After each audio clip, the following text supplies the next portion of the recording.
시청자 여러분 안녕하십니까. 집중진단 제주 강경식입니다. 어느새 4.15 총선이 일주일 앞으로 다가왔습니다.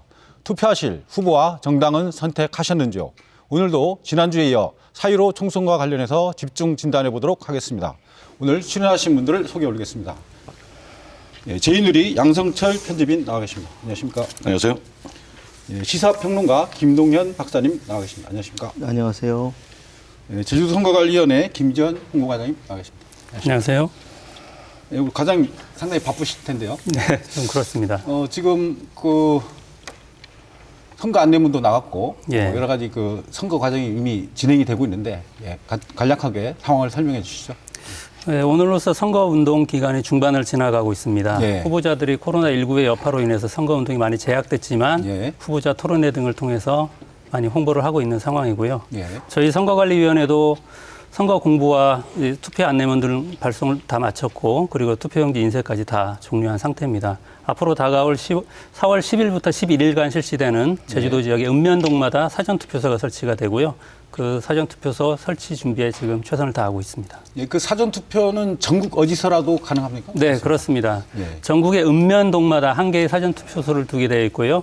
매일 오전 6시부터 저녁 6시까지 전국 어디서나 미리 투표할 수 있습니다. 예, 그 사전투표를 도입하면서 상당히 그 투표율을 높이는 데 많은 도움이 되는데 지금 어느 정도 지난 선거 때 사전투표가 이루어졌습니까? 제주도 지역의 경우만 보면 지난 19대 대통령 선거 기준으로 22%의 사전투표율을 기록을 했고요. 예. 조심스럽게 관측을 하건대 전체 투표율 상승에 예. 기여를 하고 있다 판단하고 상당히 있습니다. 많이 사전투표를 그렇습니다. 예, 이제 선거가 이제 본격적으로 지금 되고 있는데 지금 분위기가 좀 과열되고 있습니까? 어떻습니까? 예, 분위기를 좀 말씀해 주시죠. 선거 분위기. 과열되고 있죠. 예. 제주도 전 선거구가 막판으로 치닫고 있으면 일단 혼전 양상으로 가고 있는 것 같고, 예. 뭐 여러 가지 면에서 그 각 선거구별로 이렇게 그 과거 선거에 비해서 민주당이 뭐 그 선수는 좀 다르긴 합니다만 예. 민주당이 다시 수성을 하느냐, 예. 미래통합당이 다시 한번 부활하느냐, 뭐 여러 가지 쟁점들이 좀 있는 것 같습니다. 그래도 하여간 막판까지 계속 과열돼 가고 있는 것 같습니다. 예. 우리 선거 분위기 어떻게 보고 계십니까? 예. 처음에 선거가 되기 전까지만 해도 제주시 네. 갑 지역 같은 경우는 선거 구도가 굉장히 복잡하기 때문에 네. 제주시 갑 지역구가 더 뜨겁지 않을까 생각했는데 막상 뚜껑을 열어보니까 제주시 을도 마찬가지로 서귀포 지역도 역시 본선에 들어가면서 각 후보들 간의 경쟁이 좀 치열해지고 있다는 생각이 들고요. 물론 이제 여론조사에서는 민주당 후보들이 다소 앞선 것으로 나타나고 있습니다만은 지금 선거가 많이 남았기 때문에 특히 이제 미래통합당 후보들 같은 경우는 지금 16년 동안 민주당이 세석을 다 싹쓸이했기 때문에 이번만큼은 하고는 절치부심을 하고 나와서 막판까지 어떻게 될지 모르는 그런 혼전 양상이라고 볼 수 있을 것 같습니다. 선거 분위기가 지금 고조되고 있는데요. 조금 더 구체적으로 우리 갑선거부터 이제 관전 포인트. 예. 갑선거구가 사실 이제 이거 선거 초반부터 제주도에서는 사실 관심 지역이었죠. 예. 뭐 여러 가지 반전의 반전, 드라마 같은 일들, 예. 뭐 여러 가지 이제 그 선거판의 소용돌이 상당히 많았던 곳인데, 예. 일단 그 뭐 과거 일들을 다 이제 좀 차치하고 예. 전략 공천이 이루어져서 나온 민주당의 송재호 후보, 미래통합당이 경선을 갖추면서 이제 장성철 후보, 예. 전략 공천에 반발해서 나온 박희수 후보, 또 유일한 정의당 후보가 또 이 지역구에 있죠. 예. 이제 고병수 후보. 물론 또 다른 후보들 중에서 다 열개해서 말씀드리긴 좀 곤란합니다만, 과연 누가 승자가 될 것인지 무슨 여론조사의 추이는 좀 있습니다만, 상당히 격전 양상으로 지금 가고 있는 것 같다. 뭐 그렇게 볼 수 있을 것 같습니다. 예. 우리 김정은 박사. 그러니까 제주시 갑 지역 같은 경우는 제주시 을과 서귀포가 다르죠. 제주시 을과 서귀포는 현역 의원이지만 송재 후보도 지금 도전하는 입장이기 때문에 예. 그래서 결국은 미래통합 장성철 후보 그리고 정의당 고병수 그리고 무소속 박희수 후보까지 예. 구도면에서는 굉장히 복잡해진 것 같습니다. 다만 이제 그런 과정에서 결국은 이제 무소속 출마를 선언한 박희수 후보가 초반에는 같은 당이었던 송재 후보를 공격하는 양상이었고요. 그 과정에서 송재 후보의 부친에 대한 문제, 또 4.3과 관련된 문제를 거론했습니다. 근데 그 이후에는 아무래도 제주시 갑 지역, 뭐 지금 경제가 좀 어렵기 때문에 경제적인 현안 문제와 관련해서 여러 가지 정치적 쟁점이 되고 있는 것 같고 그리고 전체적으로는 4.3 투표법 개정이 불발된 이유에 대해서 예. 책임 공박 이런 것들이 선거 초반에 큰 이슈로 부각됐다 이렇게 볼 수 있을 것 같습니다. 예, 우리 제주시 을하고 서귀포도 좀 분석을 해주시죠. 제주시 을 서귀포가 예. 사실 뭐 제주 갑과 다른 이슈 파이팅을 하는 곳이라고는 생각지 않습니다. 예. 비슷한 면이 좀 우리 김 박사께서 말씀 잘 해주셨는데 비슷한 면이 좀 있는데 다만 좀 제주시 을인 경우에는 예. 좀 특징적인 면이 이번에 4번째 도전이 되시는가요? 이제 부산의 미래통합당 후보인 경우 예. 오영훈 후보가 수성을 할까?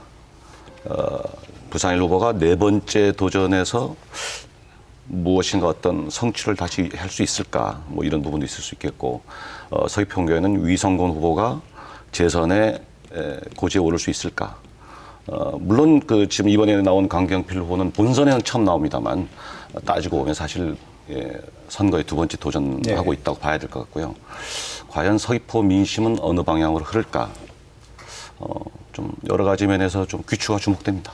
예. 제가 이제 정책적인 부분을 말씀드리면 예. 그러니까 전체적으로인 제주시 선거 구도에서 가장 큰 정책 쟁점은 4.3 특별법 개정안인 것 같아요. 네.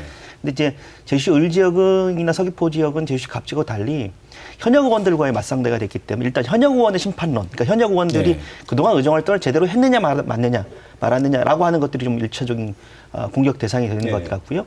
그래서 제주시 을 지역은 도청 이전과 관련된 부분들 그리고 서귀포 지역구는 1차 산업, 서귀포 같은 경우는 감귤 산업이 아무래도 주산지이기 때문에 1차 산업을 어떻게 진흥시킬 것인가라고 하는 어떤 경제 정책의 적임자론들이 결국은 지금까지 선거 중반까지 중요한 이슈가 될 수 있겠다 이렇게 볼 수 있겠습니다. 예. 선거가 지금 본격화되면서 조금 예. 과열 양상도 보일 수 있는데 뭐 선거법 위반 사례라든가 뭐 그런 극색 비방 선거라든가 이런 것들은 안 나타나고 있습니까? 어떻습니까? 예, 현재로서는 우려되는 그런 중대 선거 범죄는 제주 지역에서는 발생하지 네. 않았고요. 네. 지난 20대 국회의원 선거에서 경고가 고발이 4건이고 수사 의뢰가 1건, 이런 네. 중대 범죄가 5건이었던 반면에 지금 현재로서는 고발이 1건으로서 아무래도 이제 코로나19로 인해 후보자 활동이 위축되면서 전반적으로 조치 수준도 좀 낮아지고 있지 않은가 그렇게 생각이 됩니다. 예. 이미 그 선거인 명부도 확정됐지 않습니까? 네. 예, 상당히 이번 선거인 수도 많이 늘은 것 같은데 그 현황을 조금 말씀해 주시겠습니까? 제주 지역에서는 지난 선거 때보다 한 11% 5만 명, 예. 5만 5천 명이 증가해서 총 선거인 수가 55만 3천 명이 됐고요. 예. 지금 현재 4월 3일 날 선거인 명부가 확정됐고 지금 서귀포 지역에서가 15만 명이고 제주시 갑 지역에서 20만 8천 명, 예. 제주시 을 지역에서 19만 1천 명으로 해서 지난 선거 때보다 좀 상승한 그런 수치입니다. 예. 약 55만 정도 되나요? 예. 지금 현재는 네. 56만 명 정도, 제가 예. 아까 수치를 예. 잘못 말씀드렸는데 예. 지난 2020년 국회의원 선거 때 55만 명이었다가 지금은 현재 11% 증가한 56만 명 정도로 예. 보고 있습니다. 예, 이제 선거가 이제 며칠 안 남았는데, 우선 아까 뭐 이슈라든가 그런 걸 좀 더 이따 이야기를 나누기로 하고요. 아직도 뭐 선택을 안 하신 그런 유권자들도 있을 수 있는데, 어떤 후보는, 선택하지 말아야 되고, 어떤 후보는 뭐 선택해야 되고, 이런 그 판단 기준, 그런 부분들을 좀 우리 대표님이 말씀 좀 해주시죠. 제가 뭐 판단 기준을 네. 제가 정답이라고 말씀드릴 수는 없을 것 같고요. 다만 정치학 원론에 이런 말이 있습니다. 이제 그 정치인과 정치꾼을 이렇게 달리 얘기를 하는데 영문 표현으로는 이제 정치인은 스테이트스맨이라고 하고요. 예. 정치꾼은 폴리티션이라고 합니다. 그러니까 이 정도 그 한글 말씀만 드려도 우리 이제 유권자들께서 누가 정치인이고 누가 정치꾼이다라는 것은 구별할 수 있으실 것 같고요. 다만 저희가 왜 학교 다니면서 사지선다형 시험들 잘 보잖아요. 근데 이제 답을 잘 맞추는 비법이 좀 있잖아요. 정답을 잘 모를 때는 답이 아닌 것부터 지워나가시는 게 좀 나을 것 같은데 유권자분들께서 그러시면 또 어떠실까. 선거라는 건 최선의 후보를 우리가 선택할 수 있으면 좋겠지만 본인들이 생각하시기에 최악이다라는 후보부터 먼저 죄송합니다. 좀 빼시고 그리고 난 다음에 나름대로의 선택 기준으로 이렇게 선량들을 골라내시면 어떠실까? 그리고 그 기준으로 정치꾼 말만 번들을 하고 사실은 무책임한 이런 분 후보들보단 무엇인가 공익을 고뇌하고 있는 후보를 선택하시는 게 옳지 않나 그런 생각을 해봅니다. 예, 우리 박사님도 우리 후보 검증의 팁. 예. 그러니까 후보 검증 저마다 유권자 여러분들이나 시청자분들의 뭐 팁이 있을 거라고 생각합니다. 근데 저는 그렇게 생각해요. 그러니까 이게 이 국회의원이라고 하는 게 권력이 아니거든요. 4년 동안 위임받은 권한을 행사하는 자리입니다. 그런데 마치 이제 여러분들 시청자분들 잘 아실 텐데 마치 그 4년 동안 위임받은 권한을 마치 권력처럼 휘둘렀던 사람들이나 그렇게 휘두를 가능성이 있는 사람들 그리고 아무런 준비 없이 마치 총선이나 이 선거를 벼락치기 하듯이 준비했던 이런 후보들 같은 경우는 아마 보시고 계신 시청자분들께서 잘 판단하실 거라고 생각합니다. 그래서 준비되어 있는 후보들 이런 후보들을 선택하시는 게 그리고 제가 다니다 보면 찍을 사람 없다라는 말씀들을 많이 하시거든요. 그러니까 찍을 사람이 없더라도 그러니까 최선이 아니더라도 차선을 선택하는 방법. 그래서 자신의 소중한 표를 이번 선거에서 꼭 행사했으면 좋겠습니다. 꼭 마음에 드는 후보가 없더라도 네. 그 다음 차선책으로라도 꼭 네. 투표를 하셔야 된다. 네. 예. 그럼 좀 더 깊이 있게 이야기를 나눠보겠는데요. 국회의원 선거 정말 중요하죠. 예. 어떻든 이런 부분에 유권자가 왜 참여를 해서 꼭 투표를 해야 되는지 본격적으로 얘기를 더 나눠보도록 하겠습니다. 국회의원의 역할, 사명 아주 대단하지 않습니까? 예, 그 부분 먼저 우리 선관위에서 먼저 말씀해 주시는 게 좋을 것 같습니다. 예. 예, 국회의원은 이제 헌법상의 기구죠. 예. 그래서 이제 국회 구성원으로서의 지위를 가지고 있고 예. 그리고 국민의 예. 대표자로서의 지위, 이중적인 지위를 가지고 있습니다. 예. 그래서 선거를 통해서 우리 국민들이 국회의원을 선출을 하게 되고 4년 후에 바로 우리는 이 자리에서 지난 선거에 대한 또 재심의 의미도 갖고 있고요. 그래서 이번 국회의원 선거 자체는 지난 선거법 개정 과정에서 굉장히 많이 정치에 실망을 하신 유권자분들이 많을 겁니다. 그래서 그런 모든 부분들에 대해서 갈등과 분열을 극복을 하고 이제 미래로 나아가는 중대한 전환점이 기로에 있는 그런 선거가 바로 지금의 국회의원 선거입니다. 예. 우리 국회의원이 국민을 대표해서 상당히 많은 일을 하고 있고 또 권한도 많은데요. 예. 우리 양 대표님도 좀 요약해서 말씀해 주시죠. 국회의원이 할 일이 많죠. 뭐 여러 가지 아까 이제 올 좋은 말씀 많이 해주셨는데 그냥 이렇게 우리가 현실적 세계로 가 보면 저는 우리 유권자분들도 그렇고 이번 선거를 보시는 우리 이제 시청자분들이 국회의원을 그렇게 보셨으면 좋겠습니다. 이제 지역의 일꾼은 맞는데 이제 우리 지역구 국회의원서 뽑는 건 맞는데 그 지역의 일꾼이 소지역 예컨대 제주도의 A읍, B읍, C면 C동을 대변하는 분은 아니죠, 국회.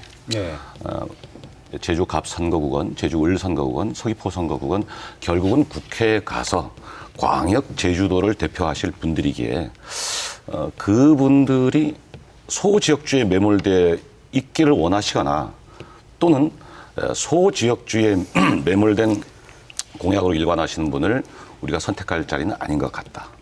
또 하나는 이제 국회라는 그 공간에서 제주의 권익을 대표한다는 얘기는 그 정도의 당연히 식견이 있어야 되고 제주를 바라보는 통찰이 있어야 되고 제주도에 대한 미래 비전을 갖고 있어야 우리를 대변할 수 있을 것 같다.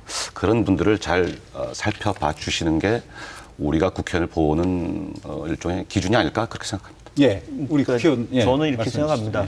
많은 분들 국회의원 뽑아놨더니 국회 가서 맨날 싸움받기만 한다 이렇게 보실 텐데 그런 정치 혐오가 결국 우리가 가장 나쁜 정치를 만드는 것 같아요. 그래서 국회의원들의 역할은 지역을 대표하는 경우도 있지만 이제 입법기관이잖아요. 그래서 나의 삶을 바꾸는 가장 중요한 부분이 이 법을 바꾸는 겁니다. 그래서 이 법을 어떻게 바꾸느냐 그리고 입법과 관련돼서 어떤 관점을 갖고 있느냐 이런 부분에 대해서 국회의원을 좀 평가를 했으면 좋겠다. 그리고 그런 부분에 대해서 유권자분들도 선거가 끝이 아니라 선거가 끝난 이후에도 내가 뽑은 국회의원들이 어떤 입법 활동을 하고 있는지, 의정 활동을 하고 있는지 이런 부분들에 대해서 꼼꼼히 살펴보시고 요즘은 이제 옛날과 달리 내 지역구의 의원들을 접촉할 수 있잖아요. 지역에 보좌관도 있고 그리고 전화도 있고 그래서 문자 필요하시면 적극적으로 활용하셔서 지역의 현안 문제라든지 아니고 국가적인 현안 문제에 대해서 적극적으로 유권자로서의 의견을 개진하는 그런 것들이 좀 필요하지 않을까 싶습니다. 예. 조금 예민하시겠지만 우리 대표님 그 20대 국회 평가를 좀 해주시죠. 뭐 저한테 그 예민한 질문하시는지 모르겠습니다만 그럼 저의 평가만이 아닐 것 같습니다. 우리 국민들 참 침울하셨을 것 같다. 정말 어떻게 보면 참혹하다라고까지 저는 생각이 듭니다. 정말 20대 국회에서 무슨 일들을 했는가. 그리고 막판 이제 21대 국회를 앞두고 나서도 여야 간 그 선거법 문제건 뭐 여러 가지 해놓은 일들을 놓고 보건데 최악의 식물 국회였다는 언론이 평가가 다 따르고 있죠. 21대 국회의원들은 어떤 분이 가야 될까요? 아마 20대 국회를 그렇게 보신다면 더더욱 우리 유권자분들이 나의 선택이 나라의 미래를 바꾸고 내 지역의 미래를 바꾸고 아까 지금 김 박사께서 말했던 것처럼 스스로의 삶도 바꾼다. 그 생각을 하셔서 투표에 많이 참여하셨으면 좋겠다. 그렇게 생각합니다. 예, 우리 박사님도 20대 국회 한번. 뭐 20대 어떤 국회 평가를 저뿐만 해주시죠? 아니라 시청자분들 저를 제일 잘 아실 것 같아요. 그러니까 학점을 치면 거의 F 학점 수준이 아닌가 싶어요. 왜냐하면 입법 실적도 그렇게 나쁘고요. 그리고 식물국회, 뭐 심지어 동물국회라는 말까지 있을 정도로 국회가 그 기능과 권한을 제대로 행사하지 못했거든요. 그러니까 저는 그렇게 생각합니다. 국회의원들이 힘이 있는 사람들이잖아요. 근데 힘이 있는 사람들이 자꾸 뭔가를 하고 싶다라고 하는 의지만 표현하는 것들. 그러니까 뭐 4.3 특별법 개정도 마찬가지입니다만 의지가 있다면 그 의지를 보여줄 수 있는 가장 방법은 정책적으로 실천하는 건데 그 실천을 국회가 과연 했느냐라고 한다면 글쎄요. 가장 최악의 점수를 줄 수밖에 없다. 그러니까 결국은 이번 선거를 통해서 그런 20대 최악의 모습을 보여준 20대 국회를 평가하고 새로운 국회가 될 수 있도록 하는 힘을 유권자분들이 좀 실어주셔야 되지 않을까 싶습니다. 예. 평가를 좀 하시라고 하면 좀 곤란하실 것 같고. 21대 국회는 어떻게 했으면 좋겠다. 그 얘기를 좀 해주시죠. 일단은 현재 선거를 관리하는 입장에서 제가 소속 기관에서 이제 느끼는 바를 말씀을 드리면 선거법 자체가 이제 급격하게 좀 변했고요. 그렇기 때문에 충분한 이제 논의 과정이라든가 법이 이렇게 바뀌었을 경우에 어떤 게 문제가 될 수 있을지를 충분히 논의하는 과정이 없다 보니 이제 비례정당 논란이라든가 여러 가지 파생되는 문제점이 있죠. 가령 18세 선거권자가 등장을 했습니다. 그런데 과연 학교는 선거 운동을 할 수 있는 곳이냐 없는 곳이냐. 그에 대한 논의도 원래는 그 법이 입법이 되면서 같이 부수적으로 검토돼야 되는 부분이었거든요.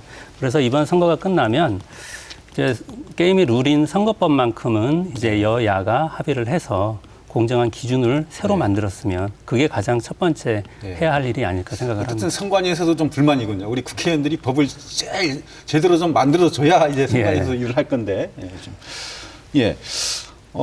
오늘 뭐 지역 총선 이야기도 해야 되겠지만 우리 21대 이제 전국 총선 이런 부분도 뭐 잠깐 좀 얘기를 나눠보고 싶은데요. 우리 박사님 먼저 좀 이야기해 주시죠. 글쎄요, 그러니까 이번 총선이 갖고 있는 의미가 상당히 크죠. 그러니까 물론 이제 현 정권에 대한 심판, 야당에서는 그렇게 나올 수도 있겠고, 여당에서는 지금 정권이 갖고 있는 여러 가지 민생 현안 문제를 해결할 수 있는 방법들, 힘을 좀 실어달라라고 좀 이슈 파이팅 할 텐데, 글쎄요, 그거에 대한 판단은 유권자분들께서 하시는 거겠지만, 아까도 말씀드렸지만 이번 이 총선이 정치적으로는 다음 대선에 큰 영향을 미칠 수 있는 선거이기 때문에 각 정당의 사활을 건 승부가 될 거라고 하는 건 예상이 가능합니다만, 다만 이게 정치적인 어떤 쟁점이나 이런 부분들에 매몰되는 게 아니라 이번 선거를 통해서 그동안 20대 국회가 보여줬던 최악의 모습들을, 그러니까 저는 이제 유권자들이 이번 선거를 통해서 국회를 자체를 평가하고 심판하는 그런 어떤 모습으로 이번 선거에 의미를 두시는 게 적절하지 않을까 이렇게 봅니다. 전국 총선 판세 어떻게 분석하고 계십니까? 뭐 좀 어려운 질문이. 제주에서 전국 총선 판세를 제가 분석한다는 게 무슨 의미가 있을까 싶긴 합니다만, 근데 제가 굳이 말씀 안 드려도 여러분들 매스컴이나 뭐나 통해서 판세는 이렇게 많이 보시고 있을 것 같고요. 그리고 이렇게 아마 지금 김 박사가 얘기하는 이런 식의 이제 이슈 파이팅들이 좀 하고 있죠. 네. 다만 희망사항이 좀 하나 있다면 네. 이번 선거의 결과는 지역색이 드러나는 결과가 나오지 않았으면 좋겠다. 네. 그리고 여당과 야당의 선량들이 오로지 완장이라고 그럴까요? 이렇게 공익에 복무할 분들이 아니고 감투, 완장을 노리고 등판하시는 분들이 당선되는 선거가 되지 않았으면 좋겠다. 또 하나는 어느 당이 뭐 승패를 떠나서 결국은 이제 국회에서 국익을 대변하시고 또 각 지역마다의 이제 그 공익을 대변하실 분들인데 우리의 앞으로 나아갈 국가의 방향, 지역의 방향, 미래 비전들을 검토하는 시간이 됐으면 좋겠다. 뭐 그런 생각 같습니다. 예. 이제 우리 도민들이 곧 이제 선택을 해야 되는데요. 네. 예. 국회의원을 뽑는 그 중요한 기준, 정책이나 뭐 인물이나 뭐 정당이나 이런 것들 있지 않습니까? 혹시 그런 것들이 조사된 바 있습니까? 예, 최근에 중앙선관위에서 실시한 여론조사 결과에 따르면 3월 23일부터 23일간 양일간 조사한 결과인데요. 전국적으로 보면은 인물과 정책과 정당을 보고 각각의 중요도가 이제 29%로 거의 비슷하게 나왔습니다. 네. 그 후보자 선택의 경우인데 좀 의미 있는 거는 이제 제주도 지역 같은 경우에는 물론 제주도만 따로 조사는 하지 않았고 강원 지역이랑 권역별로 묶었는데요. 네. 정책을 보고 투표하겠다는 비율이 41%고 예. 그 다음에 소속 정당을 보겠다는 비율이 30%로 인해서 그나마 정책과 공약을 보겠다는 비율이 다른 지역보다는 상대적으로 높다고 보여집니다. 예. 우리 대표님은 어떻게 보십니까? 어떤 걸 중심으로 후보자를 선택하는 부분, 물론 정책이 우선 아니겠습니까? 어떻습니까? 제 개인적으로는 그렇게 봅니다. 네. 정책이 상당히 오랜 시간에 걸쳐서 가공되어지고 숙성되어지고 제도화지는 과정을 거쳐 등장하는 게 정책인데 사실 우리 유권자분들이 그 정책의 내용이나 그 정책이 또 허구가 있을 수 있거든요. 네. 그걸 잘 판단 내리기가 좀 쉽지 않으실 것 같다. 근데 제 개인적으로는 사실 저는 사람을 먼저 봅니다. 네.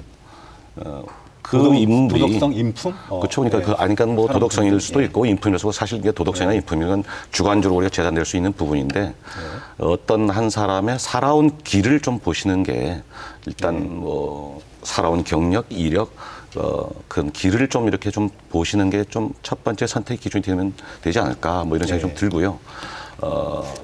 저희들이 우리 언론계에서 보면 지금 선관위 우리 김 과장님 말씀하셨던 것 같은 이런 여론조사 결과와는 좀 다른 양상이 좀 있습니다. 근데 선거판인 경우에는 이슈, 인물이 합쳐서 잘해야 30% 먹어주고 70%는 이거에 의해서 결정된다라는 말이 있는데 구도입니다. 구도. 예, 선거 구도요. 그러니까 예. 이 선거판에서의 대결 구도에 따라서 사실 왜냐하면 유권자분들께서 누구를 당선시키고 싶어서 누구에게 표를 안 찍거나 누구를 낙선시키기 위해서 일부러 어느 표로 가거나 이런 경향들이 사실 구도가 70% 차지하는 부분이 좀 있는데 예.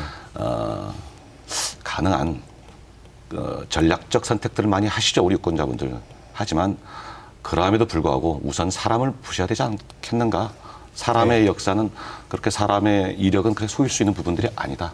그런 생각 같습니다. 예, 우리 김 박사님. 지금까지 조사 결과가 정책, 정당, 인물 나오는 건 어찌 보면 우리 유권자분들의 희망사항이 많이 담겨져 있는 조사 결과가 아닌가 싶어요. 근데 막상 아시겠지만 선거 전이 시작되면 정책은 크게 중요한 변수가 되지 않아요. 예. 인물이나 아까 말씀드린 구도나 이런 부분일 텐데 뭐 그중에 정당도 있겠지만 근데 저는 아까 이 양성철 대표님과 말씀하신 것처럼 그 인물의 이력들, 살아온 이력들을 좀 꼼꼼히 보시고 그리고 정당이라고 하는 게 모르겠습니다. 전국적으로는 정당이라고 하는 게 굉장히 중요한 판단 기준이 되지만 그 제주 지역 같은 경우는 정당 선택이라고 하는 게 좀 개인의 이력과 어떤 정당 선택이 꼭 일치하지만은 않는 부분들이 역대 선거를 통해서 많이 보여져 왔기 네. 때문에 정당 이런 것도 많이 보셔도 되겠지만 인물이 어떻게 살아왔는지 그리고 그 인물이 어떤 식의 정책적인 비전을 갖고 있는지 이런 부분들을 좀 판단하셔서 선택하시는 게 좋지 않을까 싶습니다. 예. 그 이번 선거에는 이제 만 18세로 이제 유권자가 확대되고 또 이제 준연동정 비례대표제 이게 도입됐는데 지금 양당이 이제 위성정당을 만들면서 상당히 지금 논란이 일고 있는데 그 부분에서도 한 말씀 부탁드리겠습니다. 논란이 일고 있죠. 근데 이거는 제가 좀 짧게 말씀드리겠습니다. 사실 예. 유권자들 입장에서는 어이없는 유권자에 대한 희롱 아닌가요? 그 부분에 대해서 참 저희 유권자분들이 좀 어떻게 보면 준엄한 심판도 좀 내리실 필요가 있으시다.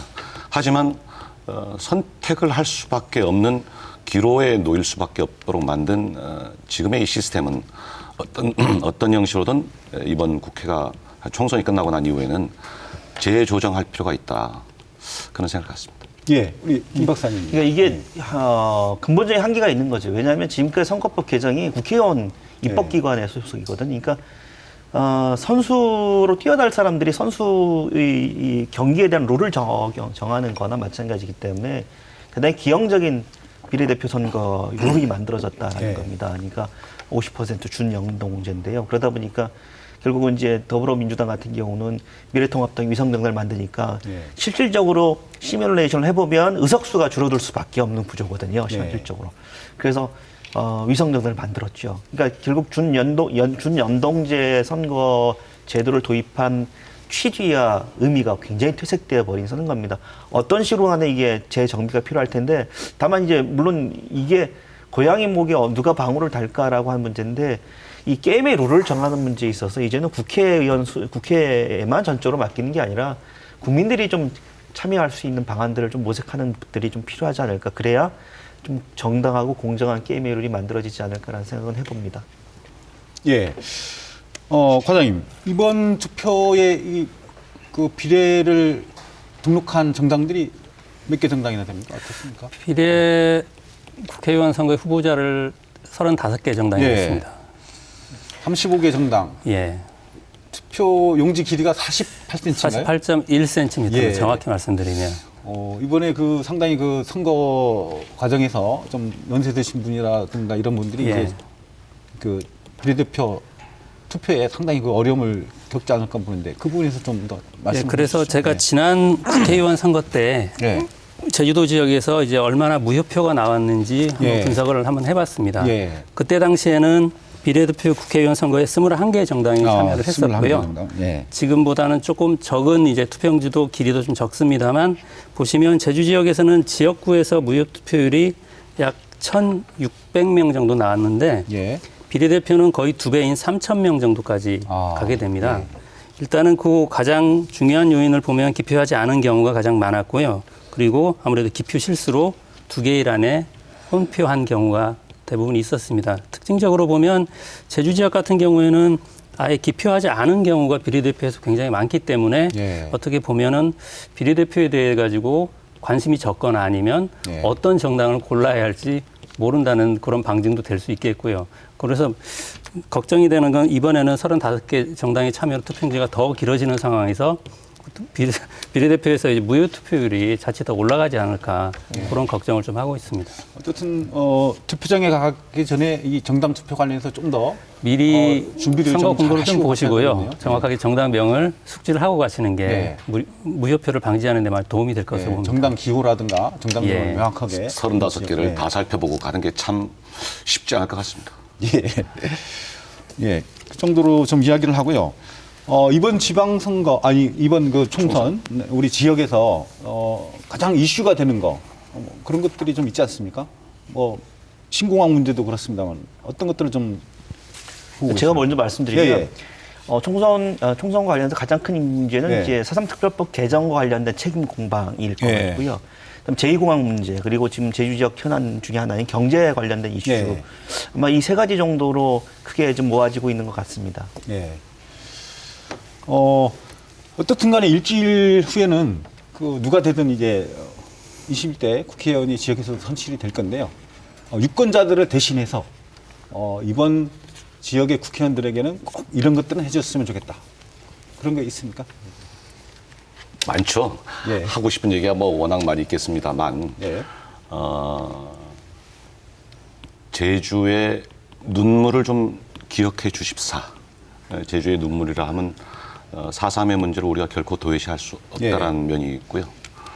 또 제주의 미래를 다시금 또 살펴봐 주십사. 제주의 미래는 여러 가지 청사드릴 것 같습니다. 물론 제2공항 문제도 있을 수 있고 뭐 여러 가지 이제 우리가 앞으로 나아가야 될 그 부분도 좀 살펴주고 그리고 제주의 오늘 지금 현재 선거판에서 사실 우리 도민들끼리도 치열한 좀 격전 양상이 있고 너무 후보들 간에 과열되다 보니 사실 지금 꼭 제가 좀 죄송한 말씀이다만 무슨 적군하고는 싸움하나 뭐 이런 무슨 전쟁터인가 뭐 이런 좀 안타까움이 좀 있는데 오늘이 우리를 서로 그렇게 몰아세우진 말자.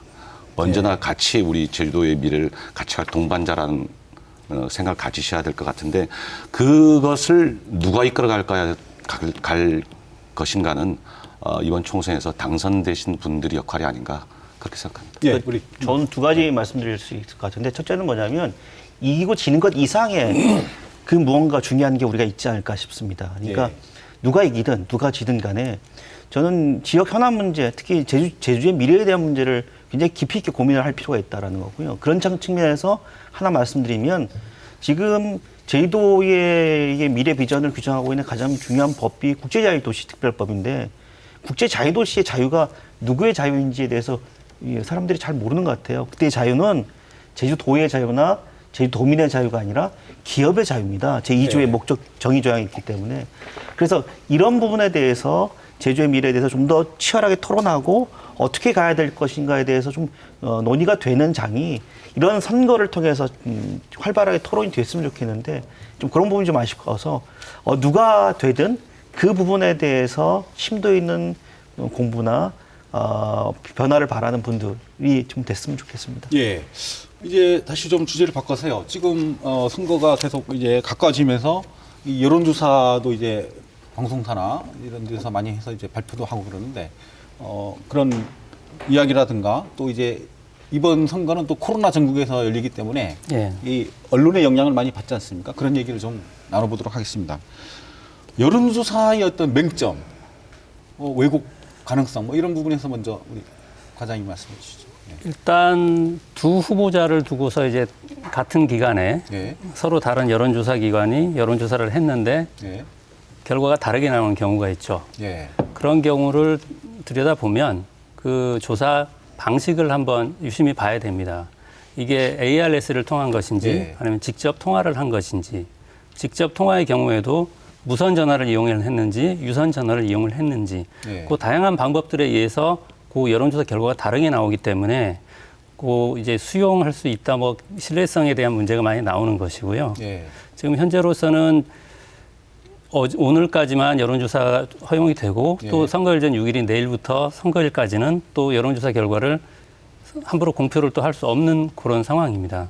그래서 이제 여론조사에 대해서는 이제 해야 되느냐 말아야 되느냐 하더라도 이게 얼마만큼 신뢰성이 있느냐에 대한 그런 분분한 의견들이 있는 것입니다. 제가 그거를 제가 우리 유권자분들을 위해서 제가 그 여론조사를 보시는 제가 팁을 하나 좀 드리는 게 좋겠다 뭐 이런 생각이 좀 드는데요. 그러니까 전체적으로는 아까 우리 김 과장님 말씀하셨던 것처럼 이제 우리가 여론조사를 좀 그렇게 눈여겨 보셔야 되는데 제주도만의 여론조사 결과를 좀 달리 보셔야 될 부분이 좀 있습니다. 이제 물론 지금 이제 ARS 여론조사, 유무선 조사 뭐 이러는데 일단 잘 보셔야 될 부분들이 유선 조사와 무선 조사의 비율을 어떻게 놓고 있는가를 잘 유권자분들이 좀 보셔야 결과가 달리 나온다는 것을 이해하실 수가 좀 있다 이 말씀이고요.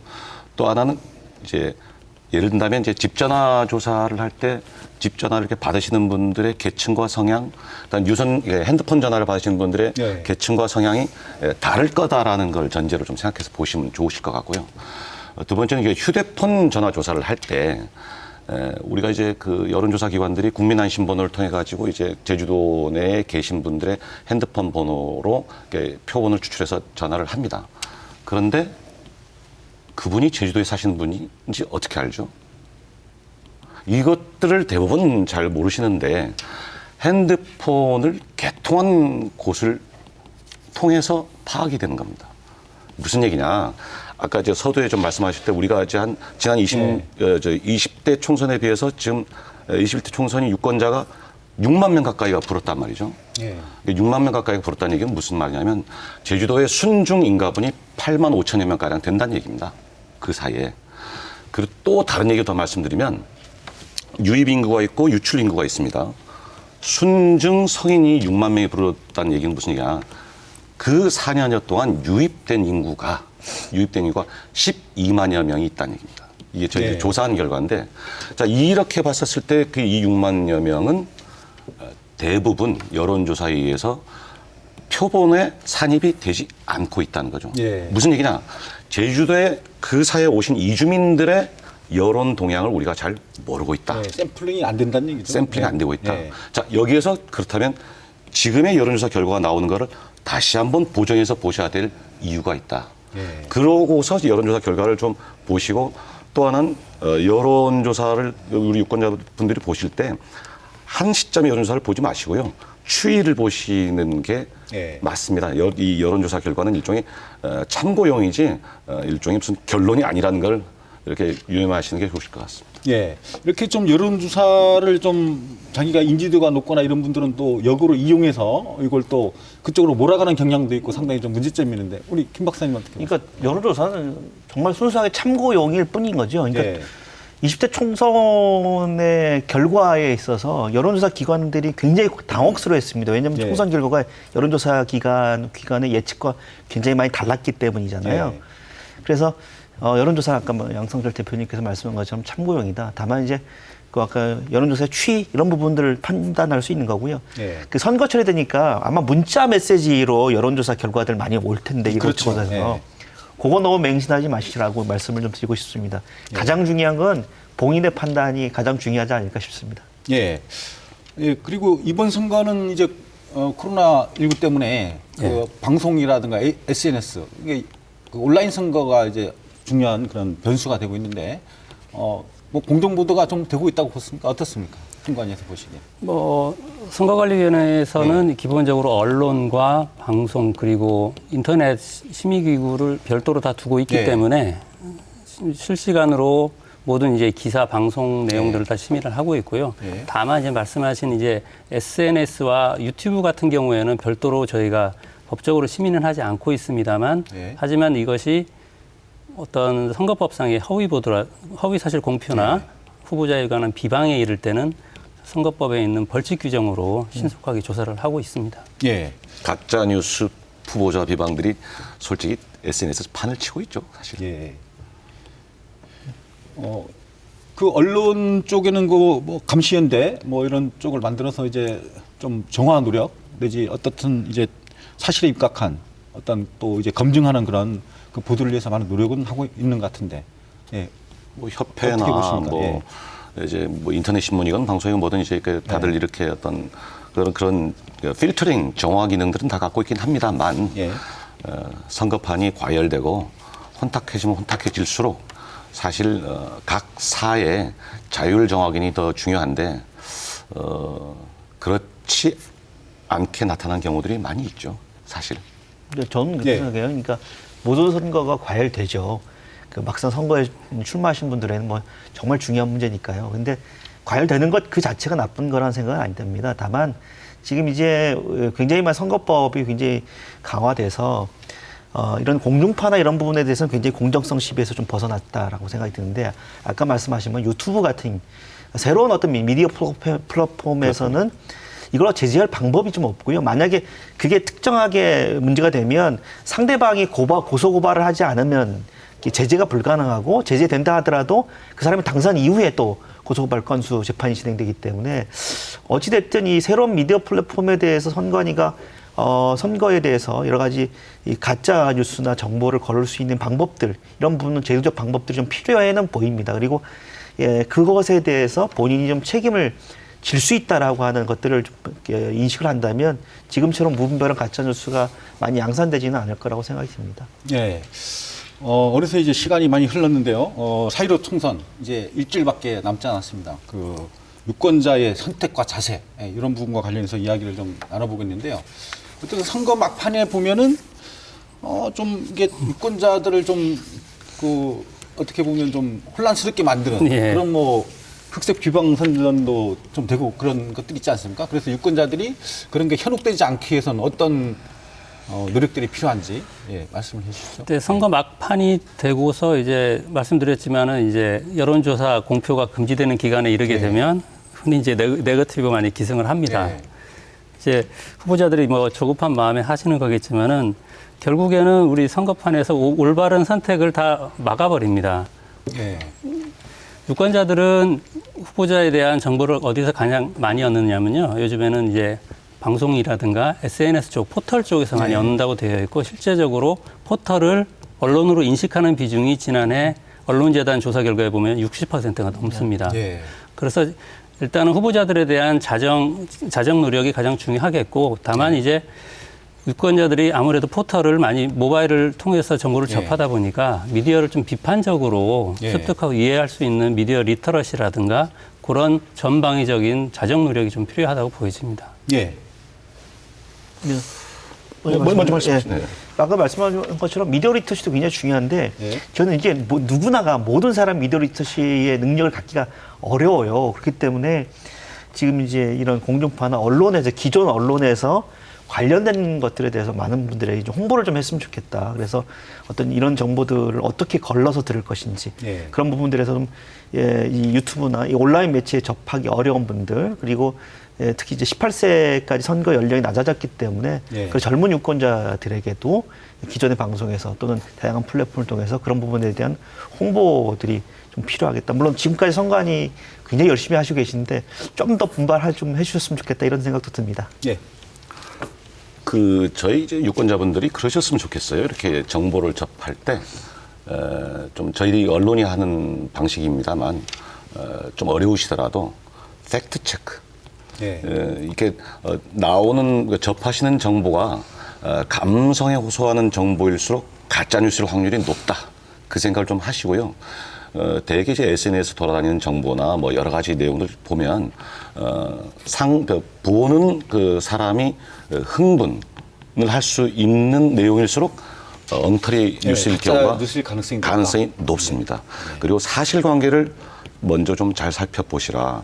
또 하나는 아마 지금 이제 선거가 이제 일주일 채 이제 뭐 그렇게 되는 것 같은데 이제 그런 뉴스가 나올 때입니다. 이제 흑색 선전의 시기이고 가짜 뉴스가 돌아다니고 과거 제주도 선거에서 왕왕 있었던 일입니다. 이제 OEM 여론조사 결과, 주문자 상표 부착 생산 여론조사 결과들이 돌아다니는 때입니다. 그 OEM 여론조사라는 게 제목만 들어도 대충 짐작을 하실 텐데 많이 선택을 하실 때 혼선 빚지 마시라 그 말씀드립니다. 이번 그 코로나19 때문에 투표율이 상당히 선관위에서도 걱정인데요. 어떻게 전망하고 계십니까? 하나 희망적인 것은 최근에 이제 선관위가 투표 의향을 한번 물어봤습니다. 여론조사로 물어봤더니 적극적으로 투표를 하겠다는 응답률이 72%에 반드시 투표하겠다는 사람이 오히려 지난 선거 때 대비 8.8% 더 포인트 높은 숫자인데 이제 문제는 이제 코로나19로 인해서 과연 당일에 얼마나 이제 투표소를 찾을 것인가 그거는 유권자들의 판단의 몫이긴 한데요.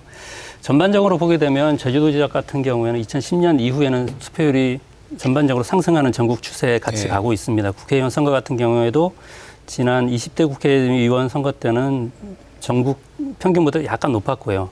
약간 높거나 그 이후로 약간 낮은 수준을 유지하고 있지만 이번 코로나19의 영향을 그나마 덜 받는 지역이기 때문에 그런 조금 높은 투표율이 나오지 않을까 선관위로서는 다른 지역 대비 조금 희망적으로 보고 있습니다. 좀 기대를 해보신데 어떻습니까? 나오신 김에 제가 조금 여쭤보고 싶은 게 이제 그 코로나 때문에 코로나19 관련해서 이제 자가격리 되신 분들 있잖아요.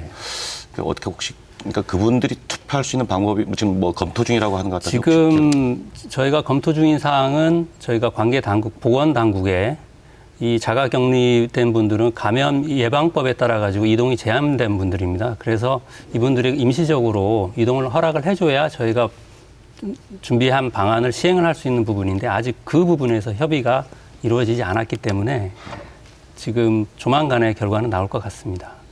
예, 그 국회의원들이 이제 선출돼서 4년 동안 이제 국가 예산을 다루게 되는데 이거를 이제 유권자 수로 나누어서 환산하면 한 표가 4,700만 원에 이른다고 하더라고요. 이제 이 유권자들이 선택 얼마나 중요한지 한 말씀 좀 부탁드리겠습니다. 대단히 중요하죠. 저희 결국은 뭐 이렇게 꼭 그 금액으로 환산하지 않는다 하더라도 모두의 이제 김 박사께서 말했었던 부분이 사실 입법 활동으로 인해서 사실 우리의 삶 자체가 바뀝니다.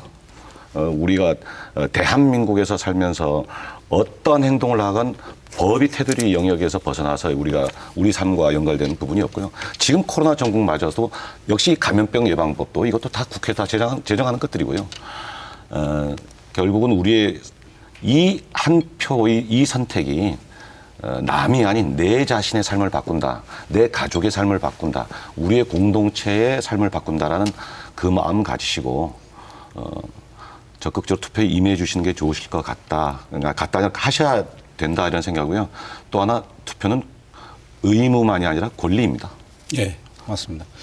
예, 마무리 말씀 좀 한 말씀 부탁드리겠습니다. 그러니까 선거제 때가 되니까 어떤 분들 정말 평소에 만나기 힘든 분들 큰절도 하시고 잘하겠다고 악수도 청하시고 그러시는데 이게 바로 민주주의 선거가 우리에게 보여주는 특징이라고 생각합니다. 그러니까 이 선거 투표 당일날만 유권자로서의 권리를 행사할 게 아니라 4년 내내 행사를 해야 되죠.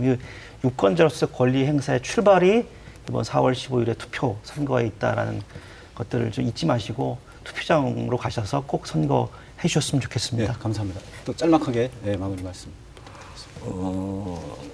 제가 요전번에 제가 말씀드렸던 바가 있는데 이제 미국의 저명한 정치학자 이제 아담 시올스키라는 사람이 있습니다. 근데 선거는 어쩌고 저쩌고 민주주의라는 것에 이루어 가진 민주주의 전 과정의 파이널 세레머니 마지막 의식이다.